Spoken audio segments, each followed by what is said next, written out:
इससे पहले जो लोग नए हैं इस चैनल को सब्सक्राइब जरूर कर लीजिएगा ताकि इस तरह की इंपॉर्टेंट वीडियोस आप लोगों को मिलती रहे फ्रॉम टाइम टू टाइम। और अगर वीडियो पसंद आए तो इसको एक छोटा सा लाइक भी कर दीजिएगा। Welcome my YouTube channel HVAC Amjad.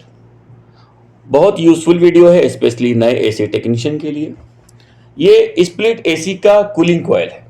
इसके कूलिंग कॉइल पे आप देख रहे हैं कि कूलिंग कॉइल पूरी तरह से गंदा है और कूलिंग कॉइल के ऊपर आइस जमा हुआ है। तो कूलिंग कॉइल के ऊपर आइस क्यों जमता है उसी से रिलेटेड ये वीडियो है। ओके, तो एक एक करके वो रीजन वो कारण बताते हैं। कुल 13 रीजन और कारण है कि जिसकी वजह से कूलिंग कॉइल के ऊपर आइस जमता है। कारण नंबर 1 पहला एयर फिल्टर। अगर एयर फिल्टर गंदा होगा तो इस तरह का कूलिंग कॉइल के ऊपर आइस जमेगा।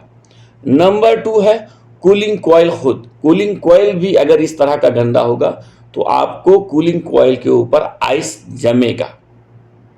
Number 3 blower wheel. Blower wheel भी अगर बहुत ज्यादा गंदा होगा तब भी आपको कूलिंग कॉइल के ऊपर आइस नजर आएगा। नंबर 4 है कि ब्लोअर किसी टेक्नीशियन ने चेंज किया। मान लीजिए ब्लोअर व्हील डैमेज था, खराब था और किसी टेक्नीशियन ने उसको चेंज किया, बदली किया उसको।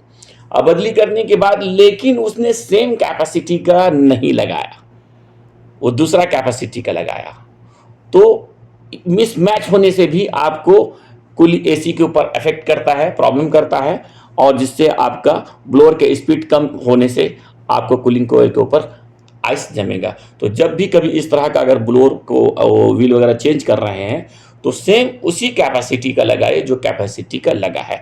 यानी अगर सेम कैपेसिटी का आप नहीं लगाएंगे तो आपके कूलिंग के ऊपर इफेक्ट करेगा और फर्क पड़ेगा, आपको आइस जमने लगेगा। तो इन चीज़ों को टेक्नीशियन ध्यान रखे।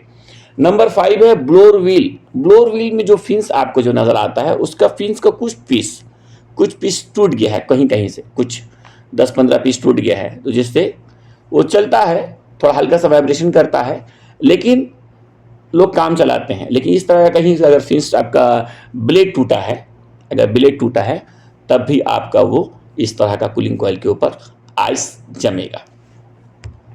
सेकंड है लेस गैस। अगर सिस्टम में गैस कम है, यानी कि लीक होने की वजह से अगर गैस कम है और एक्यूरेट चार्ज नहीं है, तब भी आपको कूलिंग कॉइल के ऊपर आइस जमेगा। Number 7 overcharge. अगर किसी टेक्नीशियन ने गैस को चार्ज किया लेकिन ओवर चार्ज किया, ज्यादा चार्ज कर दिया है, एक्यूरेट चार्ज नहीं किया जितना करना चाहिए, तो ओवर चार्ज करने पर भी आपको कूलिंग कॉइल के ऊपर आइस जमेगा।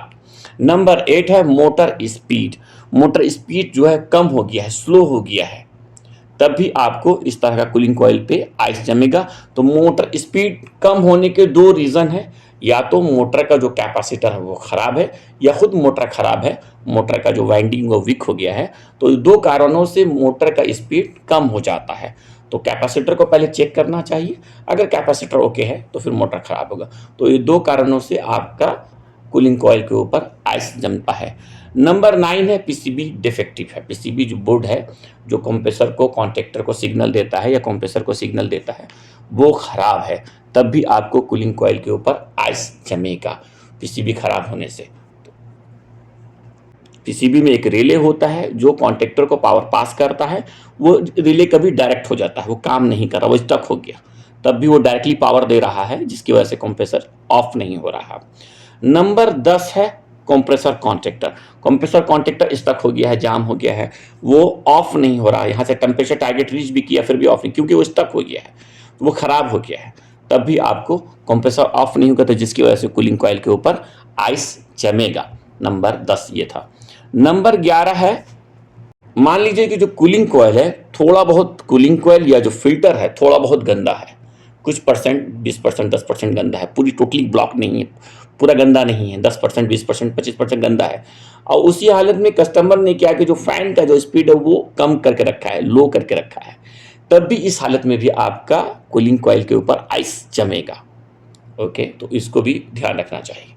नंबर 12 जो है वो है पाइप पिंच है। जो सेक्शन पाइप है वो पिंच हो गया है, दबा हुआ है, मुड़ा हुआ, बेंड है कहीं से, किसी भी वजह से हो सकता है कि जिसने मान लो एसी इंस्टॉल किया है टेक्नीशियन ने, तो सही से उसने इंस्टॉल नहीं किया है, किसी पाइप को बेंड कर दिया है, जैसे तैसे इंस्टॉल कर दिया है, तो ये हो सकता है, या बाद में मेंटेनेंस के टाइम में कुछ काम करते हुए किसी भी बाई मिस्टेक से पिंच हो गया हो, या पाइप की क्वालिटी सही नहीं होने के कारण पाइप पिंच हो गया हो। किसी भी वजह से अगर पाइप पिंच हो गया है, बेंड हो गया है, तो सही से गैस सर्कुलेट नहीं करेगा, जिसकी वजह से आपको कूलिंग कॉइल के ऊपर आइस जमेगा।